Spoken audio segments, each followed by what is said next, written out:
that soaked her dress. Feeling faint and unsteady, she stopped cleaning and sat on the narrow bed at the back of the cabin.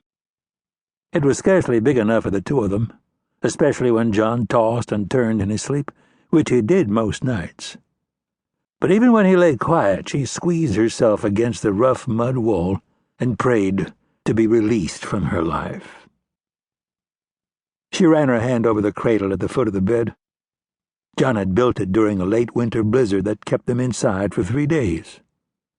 He spent time working on the cradle until the storm broke and the weather cleared, joining the wood perfectly and rubbing it smooth to the touch. He wanted no splinters or rough edges to harm the baby boy he hoped to see sleeping there. Never had he made anything so nice for her. When the storm passed, it took a week to count their losses. In the bone-cold days that followed, harsh northern winds blew across the vast West Texas plains, exposing the dead animals buried under snowdrifts. To Mary Alice, the grotesque, frozen carcasses scattered across the land was a scene from Hades. As the carcasses thawed, the wolves, coyotes, vultures, and crows congregated to feast. The screeching and squealing of the feeding animals, their howls, yips, and caws, made her uneasy and fretful. Outside the cabin, the stray dog John had found on the open range started barking again. Mary Alice didn't bother to get up to see what had set it off. It barked all the time at nothing. John let it sleep in the cabin, and most mornings it left a mess that had to be cleaned up before she started breakfast. She kept hoping a coyote or wolf would make a meal of it, but it stayed close to the cabin, barking, barking, barking. She hated that dog. John had given it a name, but Mary Alice refused to remember it. More than once she'd considered shooting it, burying it far away from the cabin where John wouldn't find it, and telling him it had run away. She absent-mindedly caressed the cradle again, trying to remember what she'd been thinking about. Ever since the 5th month of carrying the baby, she'd felt deathly tired.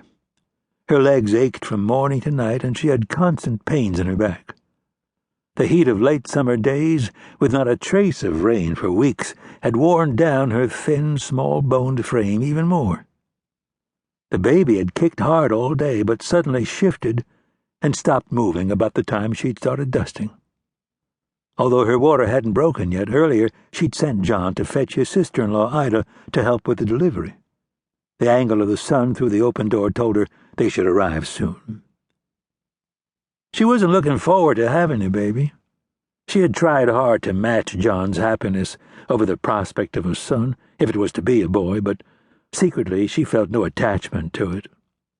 Living on the empty, lonely Texas plains had carved a hole inside of her. She forced herself to act glad, but it was all make-believe. She didn't fear childbirth. She'd seen her mother and an older sister go through it and knew what to expect. The baby would come when its time was due. It would be painful, bloody, and she would be sore for days, but that was simply the way of it, and nothing could be done to change it. What she fretted over and feared the most was the stark reality that she had no interest in the child at all. Was she mad? Daft? She dreaded the rest of her life. The dark cabin, the empty world outside, the endless work with little sleep, caring for John and the baby day in and day out, the possibility of more children. She had tried repeatedly to make the baby real in her mind in the hopes that she could learn to love it. She thought about nursing it, caring for it, dressing it, playing with it, teaching it. But her indifference never went away. She closed her eyes and tried to picture a happy baby, but all she could think of was how big and uncomfortable her breasts felt, how alien her body had become. She didn't like it at all.